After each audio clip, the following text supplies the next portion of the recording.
자, 여러분, 오늘 여기 우리가 함께 읽은 이 본문이 70인이 기뻐하며 돌아와, 어디에서 돌아왔나 한번 보실까요? 1절로 한번 가보겠습니다. 10장 1절. 그 후에 주님께서 따로 몇 명을요? 70명을 따로 세우셨습니다.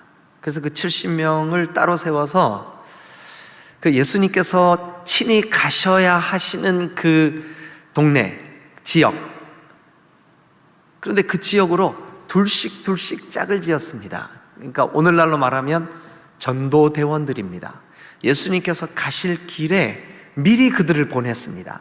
가시려고 하시는 지역에 앞서 그들을 보내셨습니다. 거기 보면 각 지역으로 둘씩 앞서 보내시며 자, 그런데 그 70명, 예수님으로부터 보냄을 받았던 그 70명이 돌아왔습니다. 근데 돌아와서 17절, 우리가 읽었던 본문입니다. 70인이 기뻐하며 돌아왔어요. 70인이 어떻게 돌아왔어요? 자, 주님의 보내심을 받았던 이 70인이 어떤 마음으로 돌아왔어요? 어떤 그 모습으로 돌아왔어요? 기뻐하며 돌아왔어요. 기뻐하며 돌아왔어요. 왜 기뻐했을까요?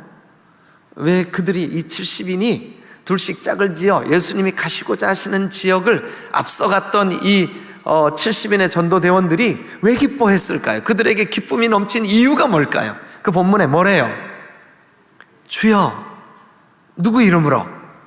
예, 주님의 이름으로, 그리스도 예수의 이름으로. 어떻게 됐어요? 귀신들도 우리에게 항복했어요. 귀신이 항복했어요. 그것 때문에 기뻤어요. 자, 다시 17절 처음부터 보세요. 70인이 기뻐하며 돌아왔어요. 왜 기뻤어요? 귀신들이 항복하는 걸 보고. 예수님, 귀신들이요, 우리한테 항복하던데요. 예. 얼마나 여러분 기뻤겠어요. 그죠? 예. 아주 기뻐함으로 돌아왔어요. 자, 여러분, 이 70인의 전도대원들을 예수님이 보내실 때 어떻게 보내셨나 우리가 한번 그 앞부분, 우리가 읽은 그 본문의 앞부분에 해당하는 말씀을 조금만 더 살펴보고 이 본문으로 다시 한번 돌아가 보죠. 자, 그 2절 봅니다. 너희들은 앞서 가면서 추수할 것이 많되 일꾼이 적으니 그러므로 추수하는 주인에게 청하여 추수할 일꾼을 보내주소서 하라. 갈지어다. 이제 가라. 가서 너희가 어떻게 해야 되냐 하면, 내가 너희를 보냄이 어린 양을 이리 가운데로 보냄과 같도다. 그러니까 내가 둘씩 짝지은 이 70인의 전도대원들을 보내면서, 야, 이 세상이 참 험해, 이 세상이 참 위험해. 그런데 그 죄악된 세상에 너희들을 보내는 것이 어린 양을 이리 가운데 보낸 것 같다. 이제 그렇게 말씀하시면서, 그런데 너희들 갈 때 전대, 돈주머니죠, 배낭, 짐 무게죠, 짐이죠, 등에 지는 짐이죠. 네. 그 다음에 신발, 뭐 당연히 어디를 가면 신발을 신고 가야 되잖아요, 그죠? 네, 신발을 가지지 말며 길에서 아무에게도 문안하지 마라. 그러니까 전대나 배낭이나 신발을 가지지 말며 길에서 아무에게도 문안하지 마라. 그러니까 전도대원들 보고 아주 뭐랄까요, 아주 막 무표정하게 네가 해야 될 일만 해. 그래서 아무에게도 인사하지 마라 그랬겠죠, 그죠? 고개 끄덕끄덕하면 안 됩니다. 여러분, 이 당시의 문화가 어땠냐 하면, 뭐 이때는 오늘날처럼 이렇게 막 분주한 시대가 아니잖아요, 그죠? 뭐 아무런 그런 우리의 마음을 분주하게 만드는 기기나 이런 것들이 없을 때니까, 이때는 이 마을 저 마을 사람들이 서로 다 아는 시대예요. 그래서 이 70인의 전도대원들도 아마 그들이 사는 그 지역을 중심으로 주님의 보내심을 받고 갈 때 그 지역에 아마 익숙했을 거예요. 어디로 가면 동네가 있는지, 어디로 가면 누가 살고 있는지, 어디로 주님이 보내시는 곳으로 가면 누가 있는지, 누구를 만날 건지 예상이 충분히 가능한 때였었어요. 근데 이때는 사람들이 자연스럽게, 저도 어릴 때 우리 마을의 문화가 그랬어요. 우리 마을이 한 가운데 있고 그 소백산 골짜기를 중심으로 이쪽은 달이 처음 뜨는 곳 월촌, 달골이라고도 그래요. 이쪽은 물이 시작된 그 수촌이라고도 그러는데 무란골이에요. 그리고 또 밑에, 그러니까 우리 동네가 그 가운데 있고 밑에 동네는 또 다른 사람들이 사는데, 이쪽 동네에도 우리 친척이 있었고 이쪽 동네에도 우리 친척이 있었어요. 그럼 여러분 한번 보세요. 장에 가려고 이쪽 동네에서 내려왔다고 칩시다. 그리고 우리 마을을 거쳐야 버스 쓰는 데까지 갈 수가 있으니까. 그러니까 우리 마을이 도시는 도시였죠. 하루에 버스도 한 2번 들어오고 했으니까 대도시죠. 이런 동네에 비해서는. 왜냐면 이 동네 사람들은 우리 동네에 와야 버스를 타니까 우리 동네를 거쳐갔죠. 그럼 내려오다가 밭에서 밥 메고 있는 규선이 아버지를 만났다. 그러면 아이고 장애가 오늘은 뭐 사려고? 그냥 가보는 거요. 다음 주가 제사가 있어서. 아유 그래, 수천에 그 아무개는 잘 지내? 아이 그럼 지난번에 어디 아프다 그러더니 요즘 괜찮은가? 그러다가 버스 놓쳐요. 왜냐하면 오랜만에 만났으니까 할 얘기가 너무 많은 거예요. 그죠? 예. 저 어릴 때 기억인데 지금도 좀 생각나는 기억이 있어요. 뭐냐면 아버지 손을 붙잡고 제가 어디론가 가고 있었던 것 같아요. 그런데 아버지가 가다 말고 한 사람 만나가지고 이런 얘기 저런 얘기, 어린 저의 입장에서는 재미도 없는 얘기, 그런 얘기, 벼가 올해는 좀 웃자랐네, 들 자랐네, 이삭이 많이 맺혔네, 안 맺혔네, 그게 그렇게 중요하지도 않은데 시시콜콜 그런 얘기를. 근데 그게 정의예요. 그게 친하다는 표시야. 그죠? 그런데 이스라엘 문화가 딱 그랬어요. 그러니까 예수님은 너희들은 나보다 앞서가서 하나님의 나라를 선포해. 그 다음에 그런 내용이 나오거든요. 하나님의 나라를 선포해. 지금 긴박해. 빨리 가서 이 복음을 전해. 그 복음의 긴박성, 그리스도 예수의 그 오심의 목적에 대한 전달, 이게 아주 급한데 그렇게 무난하면 반나절이 다가.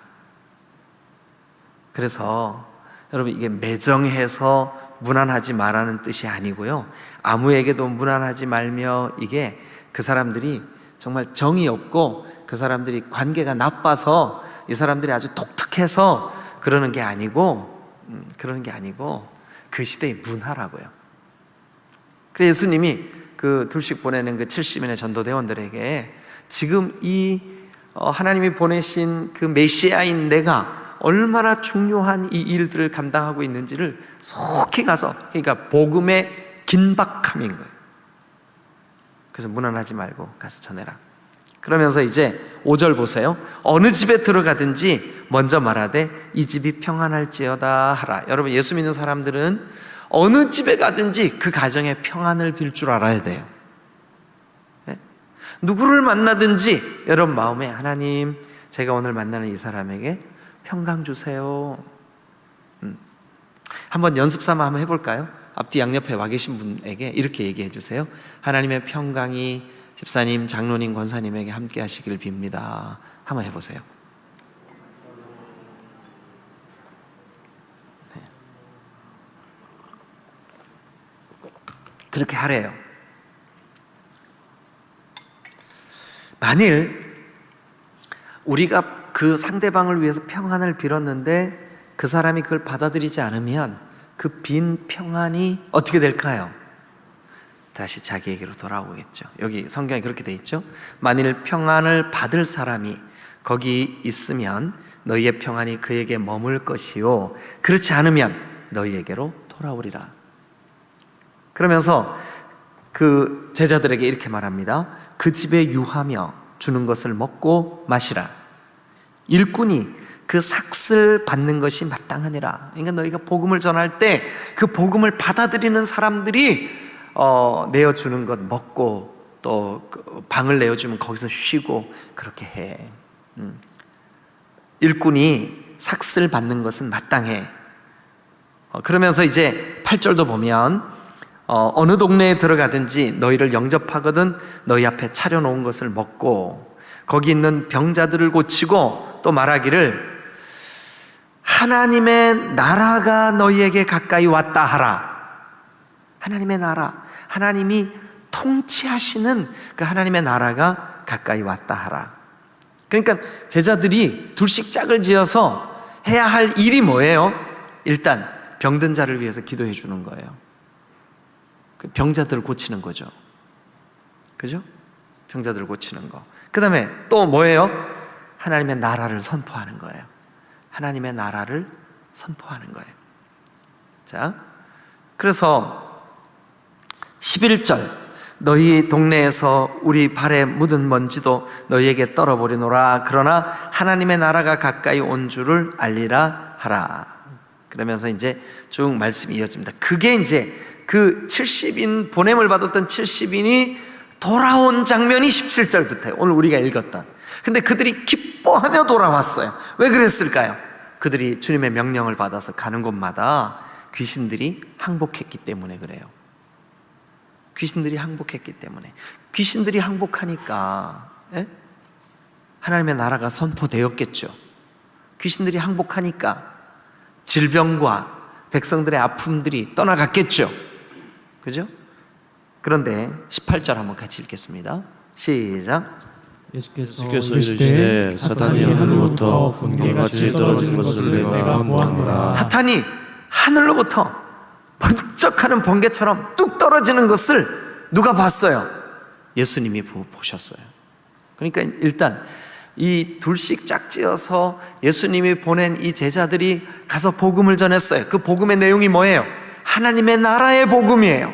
하나님의 통치가 가까이 왔다는 복음이에요.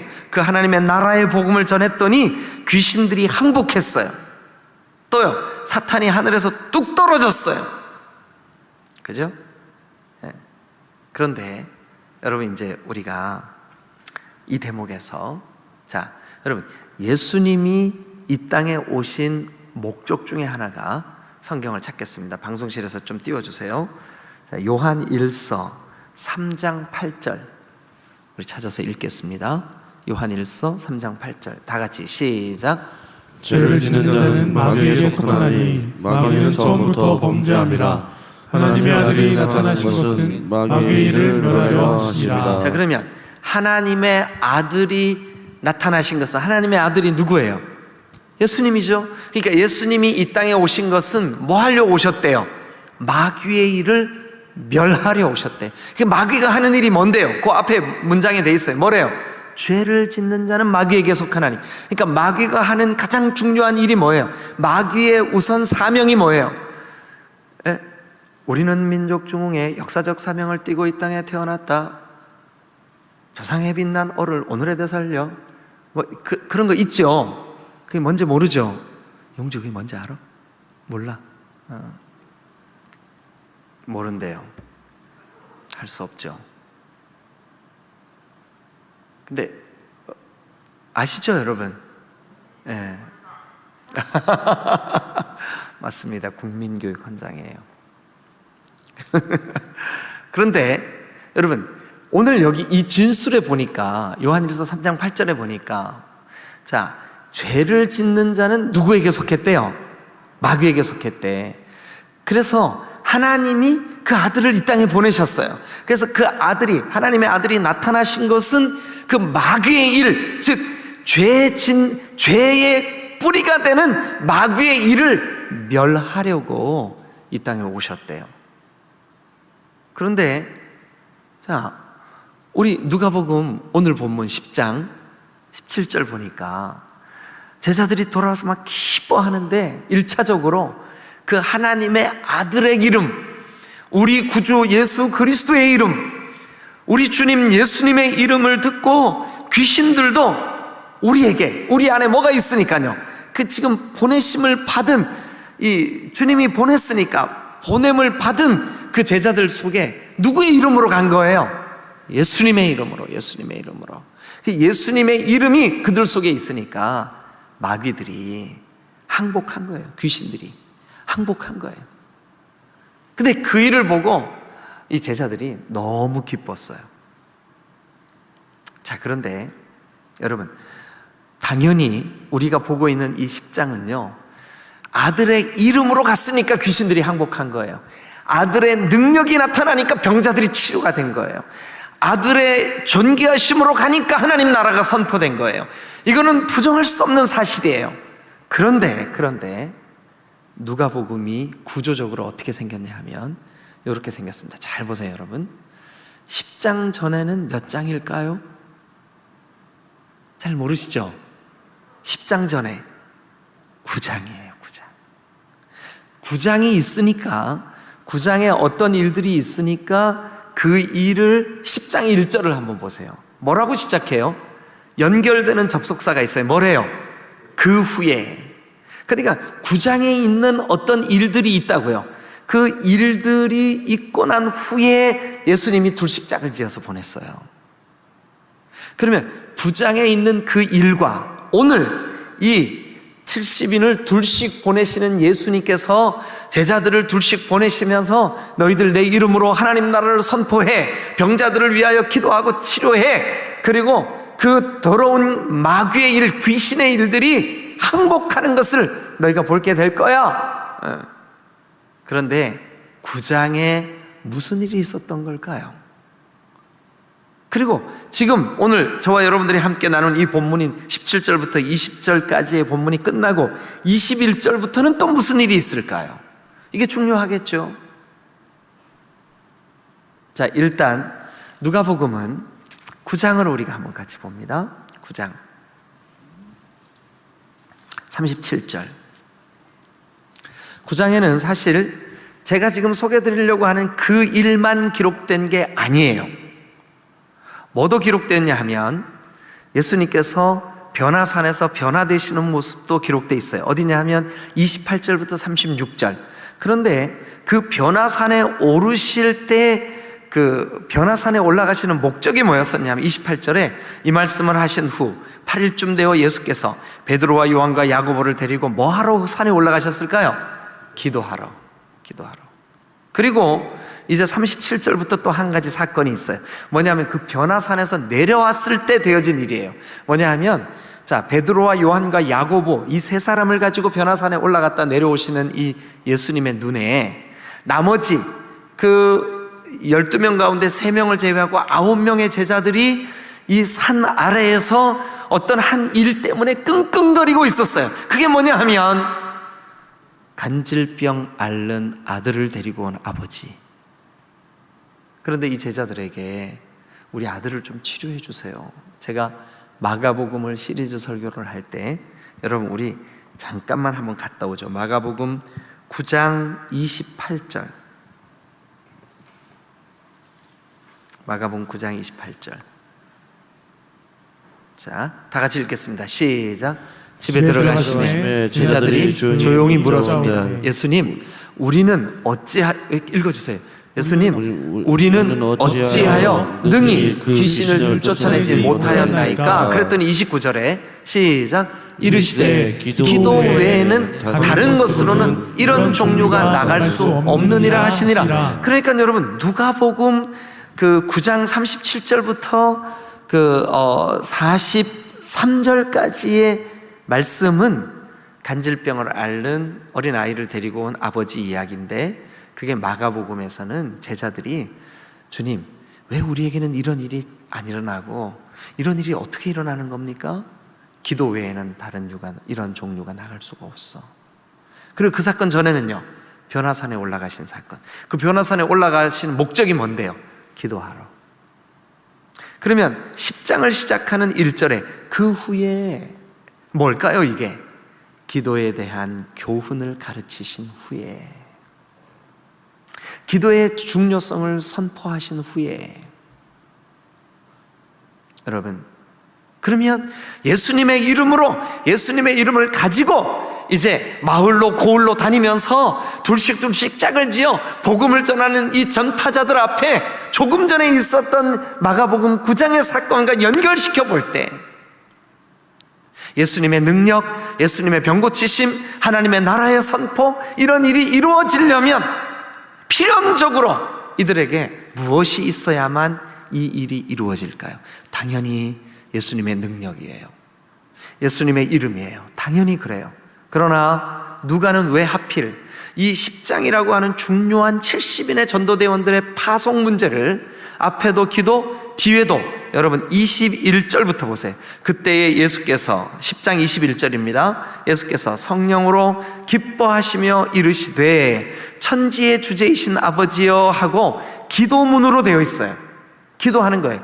20절, 21절, 22절, 22절까지 거기에 기도로 돼 있어요. 그러면서 이렇게 이들에게 나타내심을 감사하나이다. 올소이다. 이렇게 된 것은 아버지의 뜻이니이다. 22절, 내 아버지께서 모든 것을 내게 주셨으니 아버지 외에는 아들이 누구인지를 아는 자가 없고 아들과 또 아들의 소원대로 계시를 받는 자 외에는 아버지가 누구인지 아는 자가 없나이다 하면서 기도의 문체로, 기도하는 말투로 21절과 21절을 기록하고 있어요. 그럼 누가는 지금 10장이라고 하는 중요한 전도대 파송을 놓고 그들이 돌아와 기뻐하는 장면까지를 기록하면서 앞과 뒤를 싸고 있는 이 감싸는 내용이 뭐냐 하면 기도의 내용이에요. 그럼 우리가 정리를 하면 이거예요. 여러분, 기도 없이 제자들에게 능력 나타나지 않습니다. 9장이 그것을 증언하고 있습니다. 기도 없이 하나님의 나라는 선포되지 않습니다. 여러분, 기도 없이 제자들이 병 고치는 능력이 그들에게서 나타나지 않아요. 기도 없이 그들이 이 비밀스러운 이 아들에 대해서 하나님밖에 모르시는 이 진리를, 기도 없이 그들이 다른 어떤 사람들에게 하나님 나라를 전파한다 할지라도 그들이 그것을 이해할 수가 없죠. 그럼 오늘 우리는 여러분, 자, 다시 10장을 보겠습니다. 10장 17절. 귀신들도 우리에게 항복하더이다. 귀신이 항복하게 되는 일. 19절, 18절.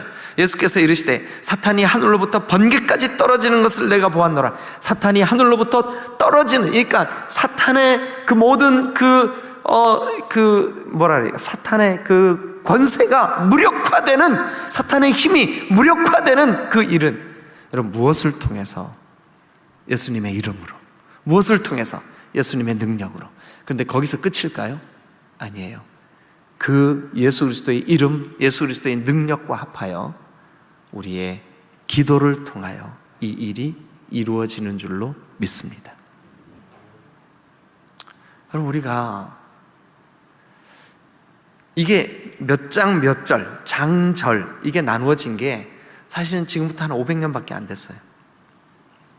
장과 절이 없을 때 이 본문은 9장과 10장은 따로 구분된 본문이 아니었어요.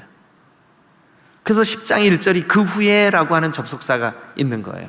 그러니까 9장과 10장은 통이에요. 근데 9장의 중요한 변화산 사건, 중요한 간질병 고치는 사건, 근데 이 두 사건은 다 성경이 마가복음에서 이미 제가 강해 설교를 통해서 설교를 했듯이 그 본문의 핵심 키워드는 기도예요. 그렇다면 이 누가복음 10장의 이 일도 기도 없이 능력 없어요. 기도 없이 기적 없어요. 기도 없이 하나님의 나라 선포 없어요. 기도 없이 이 마귀들, 귀신들이 항복하는 일은 없어요. 기도 없이 그들에게 사탄의 권세를 잃어버리는 이 일은 없다는 거예요. 그럼 오늘 밤 우리가 우리의 삶의 상황에 이 모든 죄를 이길 힘 어디에서 나올까요? 기도할 때 당연히 기도보다 더 앞서는 거 있죠. 예수님의 이름으로, 예수님의 능력으로, 예수님이 어떤 분이신 줄을 신뢰하는 믿음으로 기도할 때 우리에게 여러분 동일하게 이 70인들과 똑같이 귀신들도 항복하는 역사, 사탄도 하늘에서 뚝 떨어지는 역사 있게 될 줄로 믿습니다. 오늘 밤 우리가 기도해야 될 이유가 바로 그거예요. 오늘 밤 우리가 기도할 때 우리가 가져야 될 믿음이 바로 그거예요. 기도하면 하나님이 우리가 당연히 기도할 때 우리에게 예수 그리스도에 대한 믿음도 점점 더 견고해지겠죠. 동시에 여러분, 귀신도 항복하고 사탄도 하늘에서 떨어지며 놀라우신 하나님의 나라가 선포되는 이 일이 기도할 때 이루어질 줄로 믿습니다. 그래서 오늘 밤 우리는 힘을 내서 부르짖어 예수 그리스도의 이름으로, 예수 그리스도의 능력을 의지하며 예수 그리스도의 그 강력하신 선포를 우리도 오늘 해야 될 줄로 믿습니다. 오늘 우리가 수요 기도회, 날씨는 춥고 사람들은 많이 모이지 못했지만 여기에 오신 분들만이라도 부르짖어 주님의 거룩하신 이름으로 선포하며 기도할 때 귀신도 항복하게 될 줄로 믿습니다. 사탄도 떨어져 그의 영향력이 더 이상 우리 교회와 여러분 가정과 여러분 자신의 삶 속에 여러분 힘을 잃어버리게 되는 놀라운 역사가 있게 될 줄로 믿으시기를 축원합니다.